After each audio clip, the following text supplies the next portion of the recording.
15 years ago, my old husband cheated on me with his childhood friend and even had a child with her. This made us split up. After we separated, the friend he cheated with kept bothering me, and it got so bad that I had to leave my job. At my lowest point, my current husband came into my life and helped me out. We've made a happy family and lead a peaceful life together. But then, unexpectedly, I bumped into my ex-husband who left me 15 years ago. He said mean things, like nobody would want to marry me because I couldn't have kids.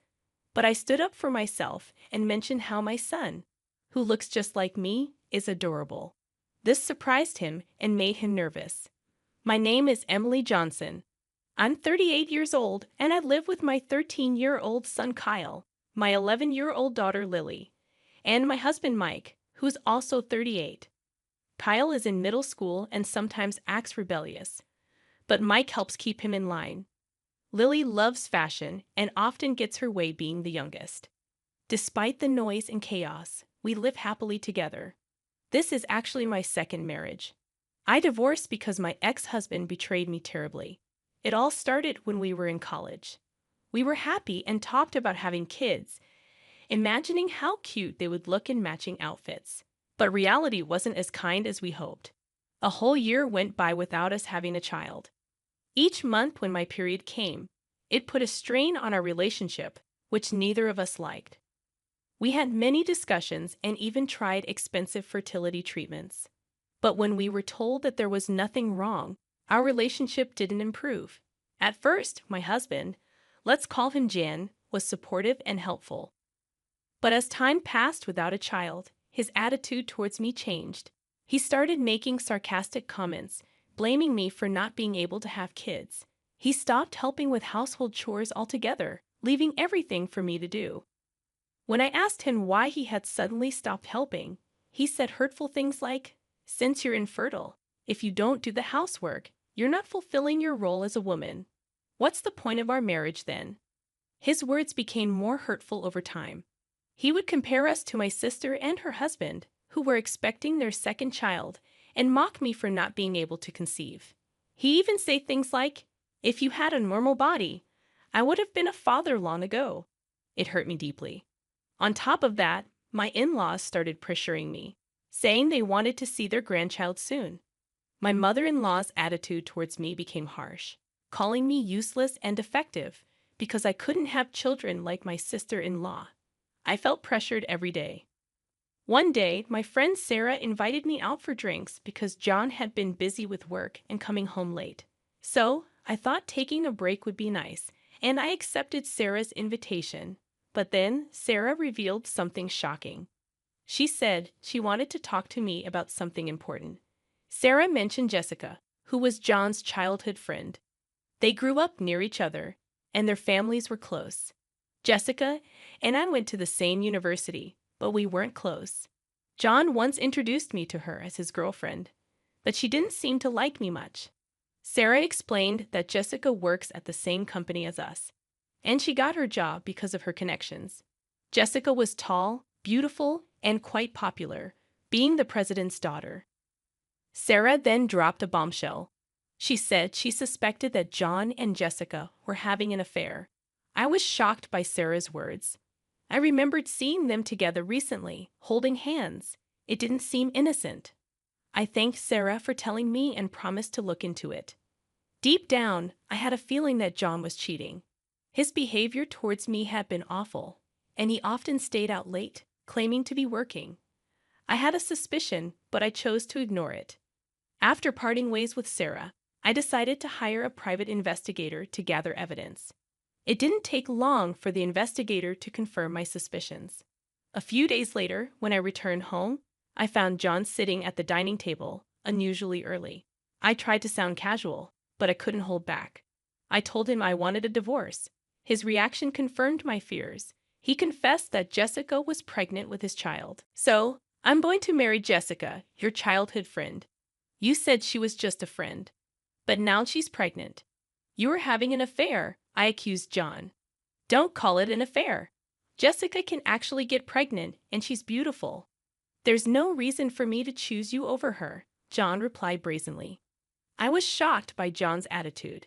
He didn't think he was wrong at all. I couldn't find the words to respond. Seeing me silent, John scoffed and mentioned that even his mom preferred Jessica. She liked her more because she's beautiful, kind, and can have kids. Feeling hurt, tears started flowing down my cheeks. John then announced that he was leaving for the sake of the child about to be born. He packed his things and left without me having the energy to stop him. Later, I received divorce papers, and there was a note attached, written by Jessica, asking me to divorce her husband quickly. Those words made me realize something. Why was I being blamed for all this? I couldn't stay silent anymore. I gathered the evidence I had and filed for divorce mediation. A few days after filing, I received a call from an unknown number. It was Jessica, screaming at me, asking why I was suing them. She demanded alimony, saying she had a baby on the way and needed the money. Her accusations hurt me deeply. I hung up the phone, deciding to settle the divorce, including alimony, in court. Thanks to the evidence I had, the mediation recognized John and Jessica's relationship as adultery. John tried to blame my infertility, but it didn't work. Even though no tests had confirmed me as the cause of our infertility, within just a year of our marriage, I received $4,000 in alimony from John and $20,000 from Jessica, both paid in one lump sum. I didn't want a prolonged, messy payment schedule or any lingering connection to them, so I accepted it and finalized our divorce. But my suffering didn't end there. Since John, Jessica, and I all attended the same university, our affair scandal became the talk of the town among many friends. According to a close friend, rumors spread that I had hidden my infertility and tricked John into marriage. Some even sympathized with John and Jessica. At work, Jessica spread unfounded rumors, and everyone sided with her, especially because she was the boss's daughter. She portrayed herself as the victim, tearfully saying that I was taking money from them for alimony despite hiding my infertility. Despite my hard work, I faced discrimination and was progressively left out of major projects. Feeling mentally cornered, I chose to resign. While looking for a new job, I received a headhunting offer from another company. They valued my diligence and talent. At my new job, I experienced fairness and equality. I found myself drawn to my wonderful boss, Mike, who supported me during my lowest times after my terrible split from my ex-husband. After several dinners together, Mike and I started talking not just about work. This is how I met my current husband, Mike. After things developed well between us, Mike proposed to me. However, having been rejected by my ex-husband for infertility, I had many fears about marriage. I confessed to Mike that I might be infertile. Mike earnestly assured me that even if we couldn't have children, he would always be by my side because he loved me. His words filled me with happiness, and I decided to marry him soon after. After our marriage, we were blessed with our first child, Kyle, followed by our daughter, Lily. Perhaps not getting pregnant with my ex-husband was a matter of timing or compatibility. Raising children is challenging, but we were living happily. Then, one day, I attended a friend's wedding. During the ceremony, I stepped out to go to the bathroom and unexpectedly saw my ex-husband, Jan, whom I hadn't seen in 15 years. I panicked momentarily, but then I remembered that the bride and groom were friends from college, so it made sense for John to be there. I tried to ignore him, but he called out loudly, making remarks about my weight gain and making unpleasant comments. He then introduced his family, including Jessica and their son. Jessica made rude remarks about my weight and infertility, and John bragged about their son, who was handsome and smart. They looked down at me with smug smiles, praising their son while belittling me. However, their son seemed unhappy with his parents' behavior, seemingly displeased with them belittling someone else. He must be a very kind boy, I thought, but I had no time to deal with them.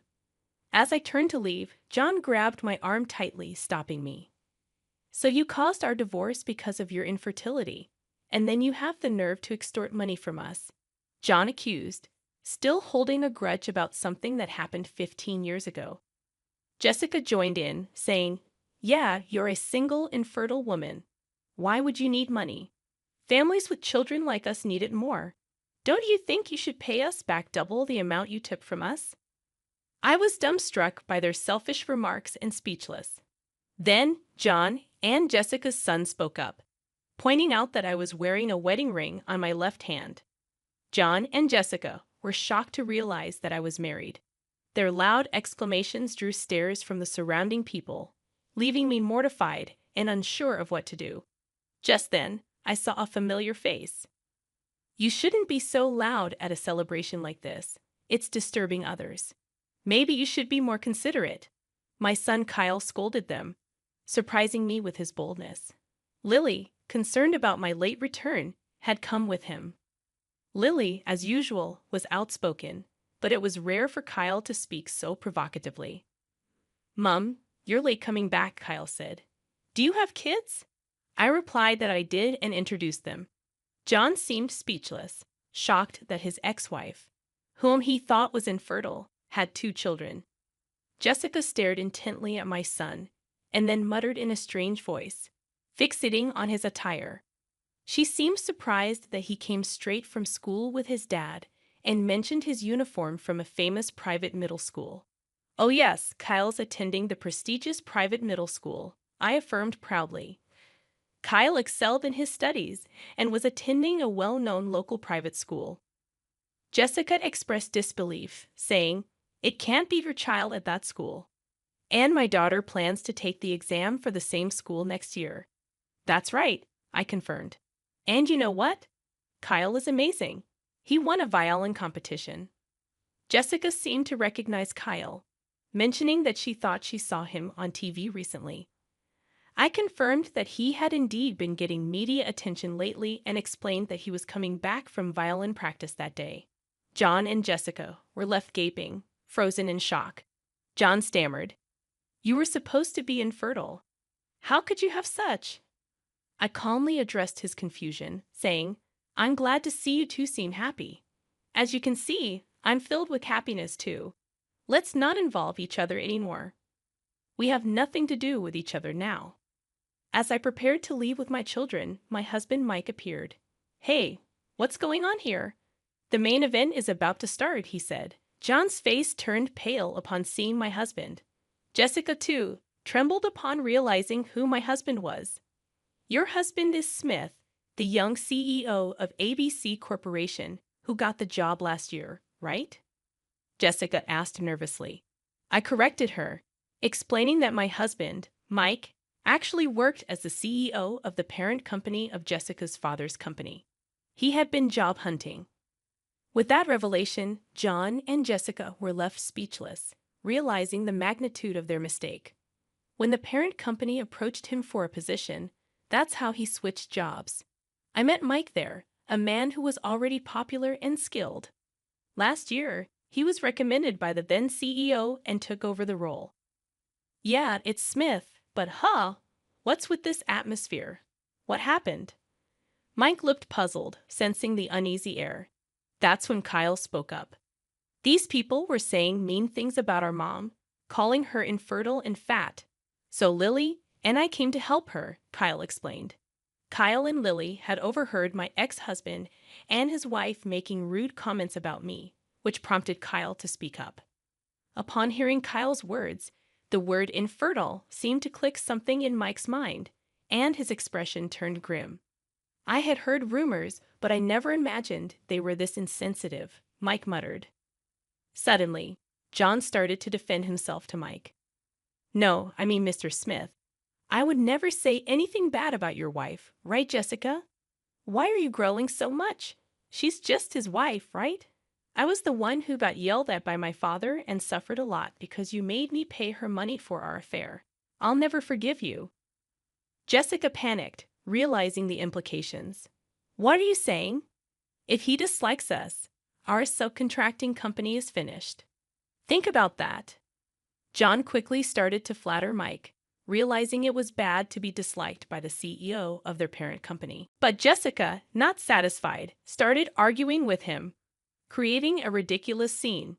Then Jen and Jessica's son, who had been silent, burst out, "Stop it. Listening to you both is terrible. You're saying awful things about her, calling her fat and infertile, and now demanding money back. I'm ashamed. And what about this affair? Am I a child born out of an affair? Am I unwanted? His voice cracked with tears.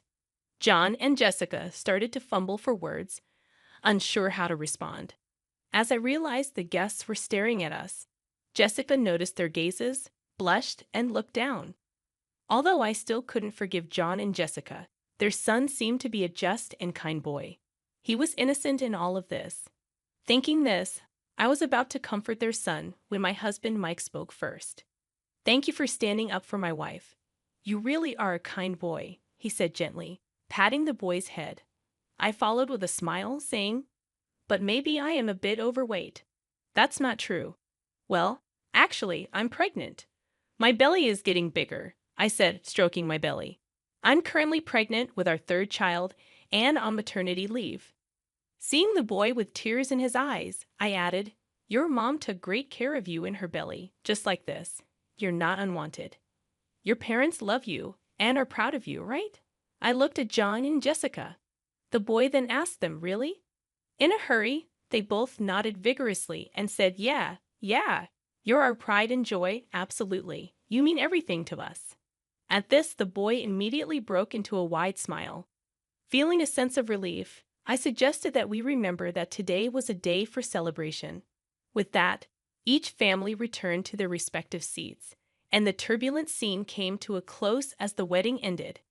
As we were heading to the station, Jessica and John came up holding hands with their son.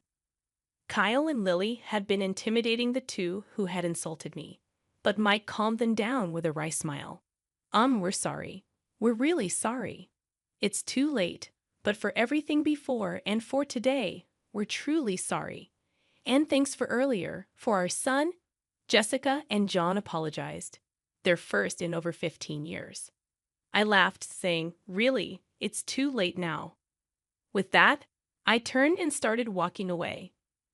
Kyle offered to carry my bags, and Lily draped a jacket over my shoulders. Even as children, they were considerate of my pregnancy. "All right, how about we make Dad's favorite hamburgers for dinner tonight?" I suggested to Kyle and Lily. Excitedly, they agreed, thanking me. With a vow to protect the smiles of my beloved family, I was moving away from the pains of the past.